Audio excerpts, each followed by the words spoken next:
নমস্কার, আমি জ্যোতিষী গৌতম কুমার। আমার চ্যানেলের পক্ষ থেকে আপনাদের প্রত্যেককে স্বাগতম। আজকের আলোচনার মূল বিষয় আগামীকাল 27 নভেম্বর 2025 থেকে শুক্র শনির নবপঞ্চম রাজযোগের প্রভাবে এই 6টি রাশির জাতক বা জাতিকাদের জীবনে মারাত্মক শুভ ঘটনা ঘটতে চলেছে। আসুন আমরা জেনে নেই কোন ভাগ্যবান এই 6টি রাশির জাতক বা জাতিকারা রয়েছে। ভিডিওটি না কেটে না স্কিপ করে সম্পূর্ণ দেখার চেষ্টা করুন। এই ভিডিওর মধ্যে যেই ভাগ্যবান 6টি রাশির নাম বলবো, আমার বলা রাশি যদি আপনার রাশির সঙ্গে মিলে যায় তাহলে বিশেষ করে এই ভিডিওটি আপনাদের জন্য স্পেশাল হতে চলেছে। তাহলে বন্ধুরা আসুন দেরি না করে মূল পর্বে যাওয়া যাক। কিন্তু ভিডিওটি শুরু করার আগে আমরা প্রথমে এই দুটি গ্রহ সম্পর্কে একটু জেনে নিই, তাহলে আমাদের বুঝতে সুবিধা হবে এবং সহজ হবে। শুক্র গ্রহ তুলা রাশি থেকে প্রবেশ করছে বৃশ্চিক রাশিতে। শুক্র গ্রহকে মানায় সুখের কারগ্রহ, ঐশ্বর্যের কারগ্রহ, ধন সম্পদের কারগ্রহ শুক্র। সুখ, শান্তি, সমৃদ্ধি শুক্র গ্রহের কৃপায় আপনারা ফিরে পেতে চলেছেন। শনিদেবকে মানায় কর্মফলদাতা, ন্যায় বিচারক গ্রহরাজ। শনিদেব অবস্থান করছে মীন রাশিতে। মীন রাশির অধিপতি গ্রহ দেবগুরু বৃহস্পতি। দেবগুরু বৃহস্পতির অমৃত দৃষ্টি রয়েছে মীন রাশিতে। তাই দুটি গ্রহ কৃপা আশীর্বাদে এই 6টি রাশির ভাগ্য শুভ, কর্মস্থান অতি শুভ, নানা জায়গার থেকে উন্নতি করার সুযোগ আসবে। ব্যবসা ক্ষেত্রে উন্নতি রয়েছে। শত্রু দমন, দীর্ঘদিনের আইনি সমস্যার সমাধান হতে চলেছে। 6টি রাশির মধ্যে প্রথম ভাগ্যবান রাশি মিথুন রাশি। আপনি যদি মিথুন রাশির জাতক বা জাতিকা হয়ে থাকেন, আগামী কাল থেকে আপনার জীবনে বড়সড় পরিবর্তন হতে পারে। আপনি বেকার বা বেরোজগার হলে কাজকর্মগুলো পেতে পারেন নবপঞ্চম রাজযোগের প্রভাবে।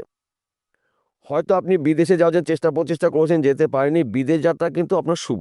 আপনি বিদেশে যেতে পারলে আপনার স্বপ্ন বা টার্গেটগুলো পূর্ণ করতে পারেন। হয়তো আপনি বিদেশে রয়েছেন, টার্গেট পূর্ণ করে দেশে ফিরতে চলেছেন, অথবা আপনার পরিবারের কোনো সদস্য বিদেশে রয়েছে। এই সময়টা কিন্তু বিদেশের অর্থ আপনার হাতে আসতে চলেছে। নবপঞ্চম রাজযোগের প্রভাবে নানা জায়গার থেকে শুভ খবরগুলো আপনি পেতে পারেন। গৃহে সুখ সমৃদ্ধি প্রবেশ করবে। দীর্ঘদিনের আইনি সমস্যা থেকে মুক্ত হতে চলেছেন। সন্তান সুখ প্রাপ্তি। এই সময় চলাকালীন কিন্তু ফাটকাতে অর্থ লাভ রয়েছে। মাঝে মধ্যে এক ঘর বা দুঘর লটারি টিকিট কাটতে পারেন। যখন তখন কিন্তু আপনার ভাগ্য পরিবর্তন হতে পারে। নবপঞ্চম রাজ্য অতি শক্তিশালী রাজ্য, কেননা শুক্র ও শনি দুটি গ্রহ কিন্তু পরস্পরের মিত্র গ্রহ। শনিদেবকে মানার কর্মফলদাতা, ন্যায় বিচারক গ্রহরাজ। আপনার কর্মের ফল আপনি সুখ সমেত ফেরত পেতে চেয়েছেন। শুক্রকে মানায় সুখের কারগ্রহ, ঐশ্বর্যের কারগ্রহ, ধন সম্পদের কারগ্রহ। শুক্রর কৃপায়, শনিদেবের আশীর্বাদে এই সময় চলাকালীন কিন্তু আপনার স্বপ্ন অথবা টার্গেটগুলো পূর্ণ হতে পারে। দ্বিতীয় নম্বর ভাগ্যবান রাশি, আপনি যদি তুলারাশি জাতক বা জাতিকা হয়ে থাকেন, আপনার রাশির ধন স্থানে আপনার রাশির অধিপতি গ্রহ শুক্র। আর্থিক দিক থেকে কিন্তু আপনারা মজবুত হতে পারেন। এই সময় চলাকালীন ফাটকাতে অর্থ লাভ রয়েছে। দীর্ঘদিনের আটকিয়ে টাকা আপনি রিটার্ন পেতে পারেন। ব্যবসা ক্ষেত্রে উন্নতি, নতুন ব্যবসা শুরু করতে পারেন। গৃহে সুখ সমৃদ্ধি প্রবেশ করবে। সন্তান নিয়ে গর্ববোধ হবে। বিশেষ করে যাদের সন্তান গৃহে আসেনি, সন্তানের শুভখবর পেতে পারেন। তাছাড়া এই সময়টা কিন্তু আপনার ফাটকাতে অর্থ লাভ রয়েছে। মাঝে মধ্যে একবার বা দুবার টিকিট কাটতে পারেন ভাগ্য পরীক্ষা করার জন্য। সময় কিন্তু আপনার জন্য অনুকূলে রয়েছে। এই সময় চলাকালীন কিন্তু আপনার চাকরির ক্ষেত্রে প্রমোশন রয়েছে, কিংবা আপনি হয়তো চাকরির জন্য প্রচেষ্টা করছেন, চাকরি পাচ্ছেন না। এই সময় কিন্তু চাকরির ক্ষেত্রে শুভখবর পেতে পারেন। সে যে কোনো চাকরি হতে পারে, সরকারি হতে পারে, বেসরকারি হতে পারে, ব্যক্তি বিশেষে। তাছাড়া শত্রু নাশ, সম্মান সুখ প্রাপ্তি, শুক্র গ্রহের কৃপা আশীর্বাদে সুখ শান্তির সমৃদ্ধি আপনার জীবনে প্রবেশ করবে।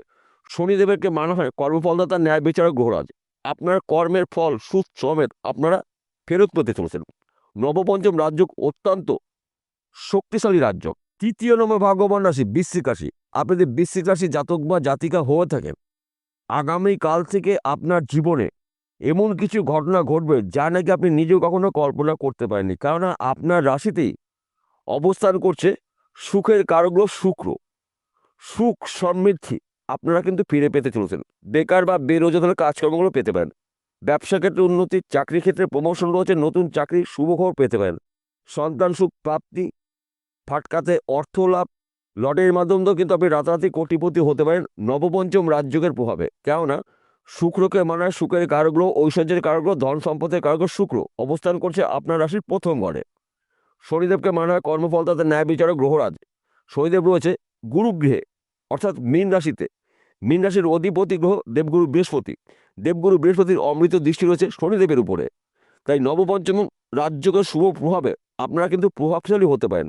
নানা জায়গার থেকে নানা দিক থেকে কিন্তু আপনি শুভ খবরগুলো পেতে পারেন, যেই খবরটা আপনার জন্য শুভ, যে খবরটা যে আপনি অনেক দিন ধরে আশা করেছেন, আপনার আশার স্বপ্ন পূরণ হতে পারে।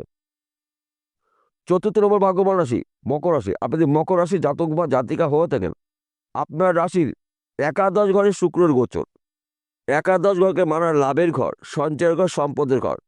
শুক্র ও শনির নবপঞ্চম রাজযোগের প্রভাবে আপনাদের জীবনে বড়সড় পরিবর্তন হতে পারে। এই সময় চলাকালীন কিন্তু আপনার সম্মান প্রাপ্তি, শরীর স্বাস্থ্য ভালো থাকবে। ব্যবসা ক্ষেত্রে উন্নতি, নতুন ব্যবসা শুরু করতে পারেন। চাকরি ক্ষেত্রে প্রমোশন, পদে উন্নতি রয়েছে। শত্রু নাশ, বিদেশ যাত্রা শুভ। আপনি হয়তো জমি জায়গায় ব্যবসা করছেন, এই সময়টা কিন্তু আপনার গোল্ডেন সময়। রাতারাতি কিন্তু আপনি লাখপতি কোটিপতি হতে পারেন। কেননা সময় কিন্তু শেষ কথা বলে, সময়ের ঊর্ধ্বে কিছু হয় না। সবচাইতে শক্তিশালী সময়। সময় যখন আপনার সাথ দেবে, ভাগ্য যখন সাথ দেবে, তখন উন্নতি করা কেউ ঠেকাতে পারবে না। তাই লাভের ঘরে অবস্থান করছে সুখের কারগ্রহ শুক্র। এই সময় চলাকালীন কিন্তু আপনার লাভের খবরগুলো আসতে পারে। তাছাড়া আপনার রাশির তৃতীয় ঘরে পরাক্রম ঘরে অবস্থান করছে আপনার রাশির অধিপতি গ্রহ শনি। শনিদেবের উপরে গুরু বৃহস্পতির অমৃত দৃষ্টি রয়েছে। দুটি গ্রহর কৃপা আশীর্বাদে এই সময় চলাকালীন কিন্তু নানাভাবে নানা দিক থেকে উন্নতি করার সুবর্ণ সুযোগ আপনার আসতে চলেছে। পঞ্চম নম্বর ভাগ্যবান রাশি কুম্ভ রাশি। আপনি যদি কুম্ভ রাশি জাতক বা জাতিকা হয়ে থাকেন, আগামীকাল থেকে আপনার জীবনে ঝড়ের গতিতে উন্নতি হতে চলেছে। কেননা আপনার রাশির দশম ঘরে শুক্রের গোচর। আপনার রাশির অধিপতি গ্রহ শনি অবস্থান করছে আপনার রাশির ধন স্থানে, আর শুক্র অবস্থান করছে দশম ঘরে, কর্মর ঘরে, কেরিয়ার ঘরে, সম্পদের ঘরে। দুটি গ্রহ কৃপা আশীর্বাদে এই সময়টা কিন্তু আপনাদের ঝড়ের গতিতে উন্নতি হতে পারে। নবপঞ্চম রাজযোগের প্রভাবে আপনারা প্রভাবশালী হতে পারেন। ব্যবসা ক্ষেত্রে উন্নতি, নতুন ব্যবসা শুরু করতে পারেন। ফাটকাতে অর্থ লাভ, শরীর স্বাস্থ্য ভালো থাকবে। শত্রু নাশ, দীর্ঘদিনের আশা বা স্বপ্ন পূরণ হতে পারে। এই সময় চলাকালীন কিন্তু দু এক ঘর লটারি টিকিট কাটতে পারেন। নবপঞ্চম রাজযোগের প্রভাবে কিন্তু আপনারা কোটিপতি হতে পারেন। তাছাড়া এই সময় কিন্তু আপনার সম্মান প্রাপ্তি, সন্তান সুখ প্রাপ্তি, এবং যাদের স্বামী স্ত্রীর মধ্যে ভুল বোঝাবুঝি রয়েছে, সমস্যা রয়েছে, ওই সমস্যার সমাধান হতে চলেছে। দীর্ঘদিনের আইনি সমস্যা থেকে আপনি মুক্ত হতে পারেন। পৈতৃক সম্পত্তির লাভ রয়েছে। পরধন প্রাপ্তি রয়েছে। সেই পরধন প্রাপ্তি শ্বশুরবাড়ির সম্পত্তি হতে পারে, মাতুলের সম্পত্তি হতে পারে, পৈতৃক সম্পত্তি হতে পারে। নবপঞ্চম রাজ্য অতি শক্তিশালী রাজ্য। ষষ্ঠ নম্বর ভাগ্যবান রাশি মীন রাশি। আপনি মীন রাশি জাতক বা জাতিকা হয়ে থাকেন, আপনার রাশির নবম ঘরে শুক্রের গোচর। আপনার রাশিতে অবস্থান করছে কর্মফলদাতা শনিদেব। নবপঞ্চম রাজযোগের প্রভাবে আপনারা প্রভাবশালী হতে চলছেন।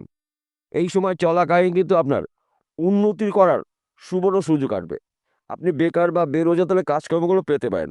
ব্যবসা ক্ষেত্রে উন্নতি, নতুন ব্যবসা শুরু করতে পারেন। শত্রু নাশ, ফাটকাতে অর্থ লাভ, সম্মান প্রাপ্তি, অর্থ প্রাপ্তি, সন্তান সুখ প্রাপ্তি। বিদেশ যাত্রা শুভ। বিদেশে যদি আপনি যেতে পারেন, তাহলে আপনার স্বপ্ন বা টার্গেটগুলো পূর্ণ করতে পারেন। অথবা আপনারা যদি এক্সপোর্ট ইম্পোর্টের বিজনেস করেন, এই সময়টা কিন্তু আপনার গোল্ডেন সময়। বিদেশের অর্থ আপনাদের ছরাশির হাতে আসতে চলছে। তাছাড়া আপনারা হয়তো অনলাইনে কোনো কাজে যুক্ত রয়েছেন, শেয়ার বাজারে লগ্নি করছেন, মার্কেটিং করছেন, বেটিং করছেন, কিংবা দীর্ঘদিনের লটারি টিকিট বিক্রি করছেন। এখান থেকেও কিন্তু আপনি রাতারাতি কোটিপতি হতে পারেন। শুক্র শনির নবপঞ্চম রাজযোগের প্রভাবে আপনারা প্রভাবশালী হতে চলেছেন। সবার শেষে একটি কথা বলছি, প্রত্যেকটা ভিডিওতে বলি, আজকেও বলবো আপনাদের ভালোর জন্য। আজকের আলোচনা কিন্তু রাশিভিত্তিক আলোচনা, অর্থাৎ এই 6টি রাশি জাতক বা জাতিকারা পৃথিবীতে লাখ লাখ রয়েছে, সবার জন্য কিন্তু একই ফলাফল নাও হতে পারে। কেন এক হবে না? আসল তথ্য, আসল রহস্য লুকিয়ে রয়েছে আপনার জন্মকুণ্ডলিতে। যদি আপনার জন্মকুণ্ডলিতে শুক্র ও শনি দুটি গ্রহ শুভ থাকে, ভাগ্য শুভ থাকে, তাহলে আগামী কাল থেকে আপনার ভাগ্য উন্নতি হবেই হবে। এই দুটি গ্রহের মধ্যে যদি একটি গ্রহ দোষযুক্ত থাকে, সেই গ্রহটা প্রতিকার প্রতিবিধান করে নেবেন জ্যোতিষীর পরামর্শ মেনে বা শুনে। তার পাশাপাশি ভাগ্যভাবকেও আপনাকে বিচার করতে হবে। অনেক সময় দেখা যায় গ্রহরা শুভ রয়েছে কিন্তু ভাগ্য আপনার সাথ দিচ্ছে না। তাহলে আপনাকে ভাগ্যকেও জানতে হবে, ভাগ্য আপনার কি অবস্থা রয়েছে। ভাগ্য শুভ, গ্রহরা শুভ, তাহলে কিন্তু আপনার জীবনে শুভ কিছু ঘটনা ঘটবেই ঘটবে। বিষয়টা বোঝা গেল। নমস্কার বন্ধুরা, আবার দেখা হবে।